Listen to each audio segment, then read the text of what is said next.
everyone! Sa video na ito, pag-aaralan natin ang quadratic inequalities in one variable. Ano-ano nga ba ang mga inequality symbols? At paano i-illustrate ang mga inequality sa number line? Ano naman ang open circle at ang solid circle? At paano gamitin sa interval notation ang parentheses at brackets? Narito ang mga learning objectives para sa quadratic inequalities in one variable ng Mathematics 10 Term 1 Week 5.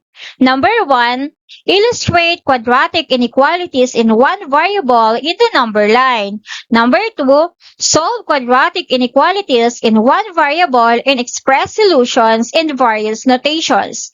Pero bago natin simulan ang ating lesson, i-review muna natin ang ilang mahalagang math concepts na kailangan nating gamitin sa pag-aaral ng quadratic inequalities. Nalilito ka ba kung kailan gagamit ng open circle at closed or solid circle sa number line?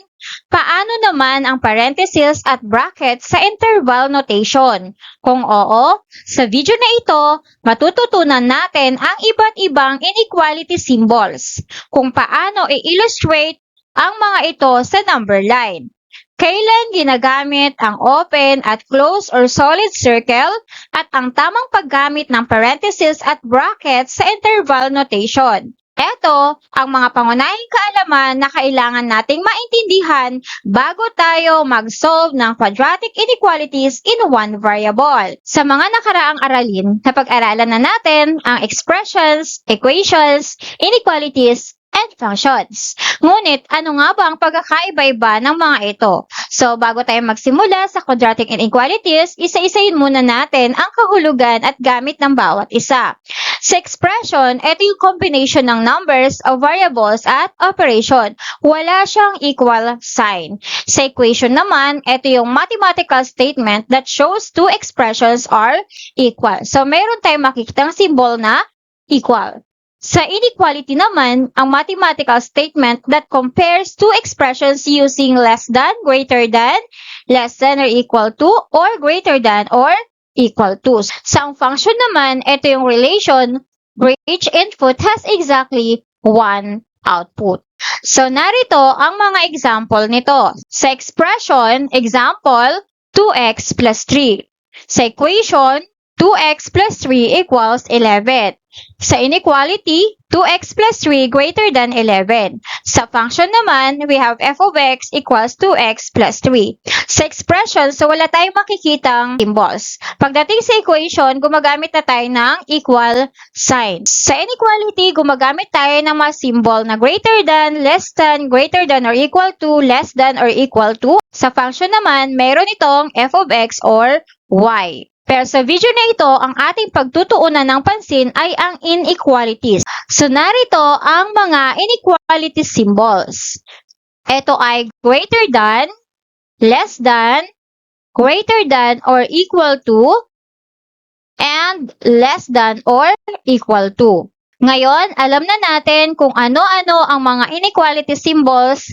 Ngayon naman, pag-aaralan natin ang open circle at ang closed or solid circle na kung saan gagamitin natin ito para mai-illustrate natin ang inequalities sa number line. Ito ang open circle or hollow circle. It means the endpoint is not included or hindi kasama. Ginagamit ito usually kapag ang symbol ng inequalities natin ay less than o kaya ay greater than.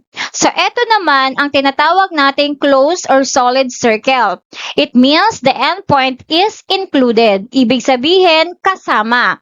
At usually, ginagamit natin ito kapag ang symbol ng inequalities natin ay less than or equal to or greater than or equal to. So, ito naman ang ating parenthesis at ang bracket. Ginagamit ang parenthesis at bracket sa pagsulat ng ating interval notation. Sa open parenthesis, read as a not included or exclusive. Usually, ginagamit ito sa less than or greater than. Ang open parenthesis naman means not included. Hindi rin siya kasama on the right endpoint. Ang left square bracket, read as included or inclusive. Ibig sabihin, kasama. which is usually ginagamit ito sa less than or equal to or greater than or equal to. At ang right square bracket naman also means included on the right endpoint. Ibig sabihin, kasama. Ngayon naman, isa-isahin natin ang ating mga inequality symbols at kung paano natin sila i-graph or i-illustrate sa ating number line. So, ang unang symbol natin dito ay ang greater than.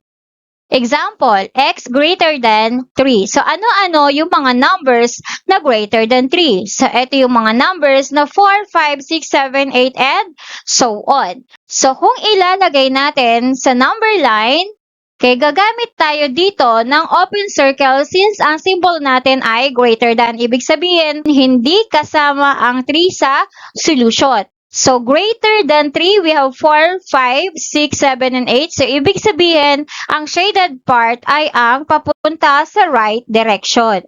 Ang susunod na inequality symbol natin ay ang less than. Example, ay x less than 3. Ano-ano nga ba ang mga numbers less than 3? Ito ay 2, 1, 0, negative 1, negative 2, and so on. And gagamit tayo ng open circle sa pag-i-illustrate natin sa number line. Dahil hindi kasama ang 3 sa solution. So, ipa-plot natin ang open circle sa 3 and then ang shaded part natin ay nasa 2, 1, 0, negative 1, 2, papunta sa negative integers or negative direction or left direction. Ang next na inequality symbol natin ay greater than or equal to. Halimbawa, x greater than or equal to 3. Ang next nating alamin, ano ba yung mga numbers na greater than or equal to 3? We have 3, 4, 5, 6, 7, and 8, and so on. Nakasama ang 3. So, ibig sabihin, included siya sa solution. Kaya gagamit tayo ng closed or solid circle. Okay, so sa number line, ipoplot natin ang 3 at gagamitan natin ang solid circle or shaded circle. Kasi kasama ang 3 sa solution. And then, 4, 5, 6, 7, 8, 4, 5, 6, 7, 8. So, papunta yung arrow sa right direction. So, ibig sabihin, ang solution ay mula sa 3 or kasama ang 3 papunta sa positive direction or right direction. Ang next naman na inequality symbol natin ay less than or equal to. Example, x less than or equal to 3. So, ano ba yung mga numbers na less than or equal to 3? So, ibig sabihin, may equal to 3 kasama ang 3. So, we have 3, 2, 1, 0, negative 1, negative 2, and so on. So, dahil nakasama ang 3 dito, gagamit tayo ng solid circle or shaded circle para i-plot ang point na 3. So, dito natin ilalagay ang solid circle. Naka-shade siya kasi kasama ang 3 sa solution. And saan natin matatagpuan ang mga numbers na 2, 1, 0, negative 1, negative 2? We have 3, 2, 1, 0, negative 1, negative 2, and so on. So, papunta sa left direction. Kaya ang shaded portion natin, shaded part natin ay going to the left direction. Here's another example. X less than negative 4. Para ma-illustrate natin ang x less than negative 4 sa number line, gagamit tayo or magdo-draw tayo ng open circle sa negative 4. Okay, bakit open circle? Kasi po, kung alamin natin ang mga numbers na less than negative 4, ito yung negative 5, negative 6, negative 7, negative 8, and so on. So, ibig sabihin, less than, hindi kasama ang negative 4. Kaya gumamit tayo or nag-draw tayo ng open circle. And then, mag-shade or mag-draw tayo ng arrow going to the left direction. Because values are less than negative 4. Para isulat ang interval notation nito, okay, so gagamit tayo ng open parenthesis. Open parenthesis and close parenthesis kasi ang symbol natin ay less than. Ibig sabihin, kung interpret natin ang ating number line mula sa negative 4, or negative 4 is not included, so naka-open yan, and then papunta sa negative direction. Okay, walang katapusan. Therefore, it is negative infinity. Again, the interval notation is negative infinity and negative 4. Kung isusulat natin ito sa set builder notation, we have x such that x is less than negative 4. Ang next example natin ay x greater than negative 2. Since ang symbol natin ay greater than, ano ba yung mga numbers na greater than negative 2? So, ito yung mga numbers na negative 1, 0, 1, 2, 3, 4, and so on. Okay, gagamit tayo ng open circle kasi hindi kasama si negative 2. At ang shaded or ang arrow natin ay papunta sa right direction. Kaya kung isusulat natin sa interval notation, we have negative 2 dito sa part na to. Okay, naka-open parenthesis. And then, the arrow is going to the right direction or positive direction. Therefore, we have positive infinity. And kung isusulat natin ito sa set builder notation, we have x such that x greater than negative 2. Okay, another example, x less than or equal to negative 4. So, para ma-illustrate natin ito sa number line, aalamin natin ano nga ba yung mga number na less than or equal to negative 4. Ang inequality symbol natin ay less than or equal to negative 4 since equal to kasama ang negative 4, negative 5, negative 6, negative 7, and so on. Again, negative 4 is included. So, gagamit tayo ng solid circle. And next na gagawin natin is mag-shade tayo or mag-draw tayo ng arrow going to the left direction. And ang interval notation nito ay negative infinity and negative 4. Okay, so bracket ang ginamit natin dito kasi yung negative 4 ay included sa solution. And going to the left direction, which is the negative integers. Okay, ibig sabihin wala siyang katapusan, kaya gumamit tayo ng negative infinity sa may left side. Again, ang interval notation niya, pagdating sa left side, ito ay negative infinity at sa right side naman ay mag-i-stop or mag-i-end sa negative 4. Again, gumamit tayo ng close bracket. Ibig sabihin ay hanggang or kasama ang negative 4 sa solution. Subset builder notation naman, ito ay x such that x less than or equal to negative 4. Ang next example natin ay x greater than or equal to negative 2. Para ma-draw natin ito sa number line, ang gagawin natin ay aalamin muna natin ano ba yung mga numbers na greater than or equal to sa negative 2. Okay, of course, kasama dito ang negative 2. So, gagamit tayo ng solid circle or closed circle dahil kasama ang negative 2 sa solution because of the greater than or equal to. Okay, so ano ba yung mga numbers na yon? Negative 2, negative 1, 0, 1, 2, 3, 4. So, papunta siya sa my right direction. Okay, so walang katapusan, therefore, it is infinite. Kung isusulat natin ang interval notation nito, ito ay, again, mula sa negative 2, gumamit tayo ng close bracket. Ibig sabihin, kasama ang negative 2. And doon sa may right side naman ay positive infinity. Papunta sa right directions. At ang set builder notation nito ay x such that x greater than or equal to negative 2. Okay, again, kanina, in-illustrate natin ang x less than negative 4 at x greater than negative 2 sa number line. So, ang negative 4 papunta sa negative direction. Ang x less than negative 4 ay gumamit tayo ng open circle at papunta ito sa left direction. And ang x greater than negative 2, gumamit tayo ng open circle at papunta naman ito sa right direction. Okay, so yung nasa gitna, which is negative 4 and negative 2 is not included. Okay, so, yung part na yan, na shaded part na yan, na kulay yellow, kung i-describe natin sa compound inequality, ito ay negative 4 less than x, less than, and less than negative 2. Kung babasahin natin, ito ay negative 4 is less than x and x is less than negative 2. Or x is greater than negative 4 and less than negative 2.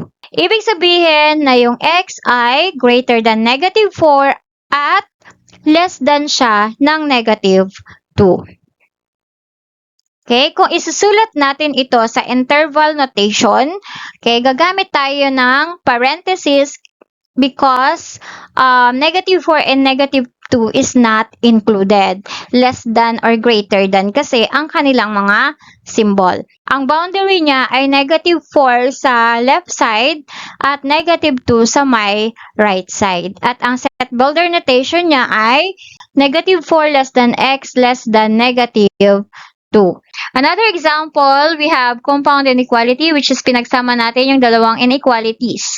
Okay, so we have negative 5 less than x less than 1. Or, again, binabasa natin ito ng negative 5 is less than x and x is less than 1. Or, x is greater than negative 5 and less than 1. Okay, so unang gagawin natin dito para ma-illustrate natin sa number line ay ipa-plot natin yung negative 5 at 1. Since ang symbol nito ay less than, kaya gagamit po tayo ng open circle. Ibig sabihin na hindi kasama si negative 5 at 1 sa solution. So kung i-describe natin ito, okay, na si negative 5 daw ay less than x at si 1 ay greater than. Kung i-illustrate natin ito or kung i-describe natin itong compound inequality natin na si x is greater than negative 5. So meaning negative 5, negative 4, negative 3, negative 2, negative 1, 0, and so on. X is less than 1. So we have 1, 0, negative 1, 2. So meron siyang limit na mula negative 5 hanggang positive 1. Which is hindi included sa negative 5 at saka si 1. So, gumamit tayo ng open circle. And ang shaded part nito ay mula sa negative 5 hanggang sa 1. Which is open circle kasi hindi po sila included sa solution. At kung isusulat natin ang interval notation nito, gagamit tayo ng open parenthesis and close parenthesis. Again, ibig sabihin not included. Okay? So, negative 5, positive 1. Next, ang set builder notation naman ay negative 5 is less than x and x is less than 1. And here is another example ng compound and equality. We have negative 2 less than or equal to x and less than 3. Kung paghihiwalayin natin yung dalawang inequality, it means that x is nakaharap itong symbol na to sa x. Therefore, okay, harap natin siya sa x. So, x greater than or equal to negative 2. And x less than 3. Ang next step na aalamin natin, ano nga ba yung mga numbers na greater than or equal to negative 2. Ito ay kasama si negative 2 kasi meron siyang equal to negative 1, 0, 1, 2, 3, and so on. And x less than 3, we have 2, 1, and 0. Okay? Pero kung i-graph natin or i-illustrate natin sa number line, ang una-una nating gagawin ay ipa-plot natin si negative 2. Again, solid circle siya kasi ang symbol niya dito ay equal to. Okay, negative 2 is included. And sa 3 naman ay open circle kasi less than.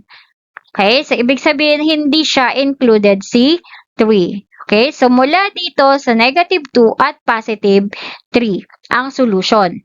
Shade natin tong part na to in between ng negative 2 and 3.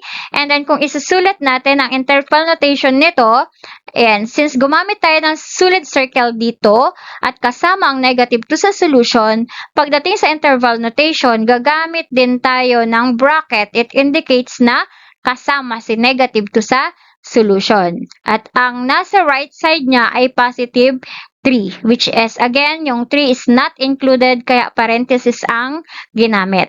Sa set builder notation naman, ito ay negative 5 less than or equal to x less than 3. So, sa mga nalilito pa, ayan, kung kailan gagamitin ang parenthesis at ang open circle, ang bracket at ang closed circle. Kapag greater than o kaya less than ang symbol ng inequality mo, kaya gagamitin mo ang parenthesis, which is not included, at ang open circle. Kapag ang symbol ng inequality mo ay greater than or equal to or less than or equal to, ibig sabihin kasama siya, kaya gagamit ka na ng bracket o kaya ay close circle sa number line. So, ngayon, alam mo na kung paano mag-graph or mag-illustrate ng inequality sa number line, paano gamitin ang open and solid circle at paano gamitin ang parenthesis at ang bracket sa paggawa ng interval notations. Napaka-useful nito para sa ating susunod na objective, which is solve quadratic inequalities in one variable and express solutions in various notation. And that's all for now, and thank you for watching. So please don't forget to like, share, and subscribe. Thank you!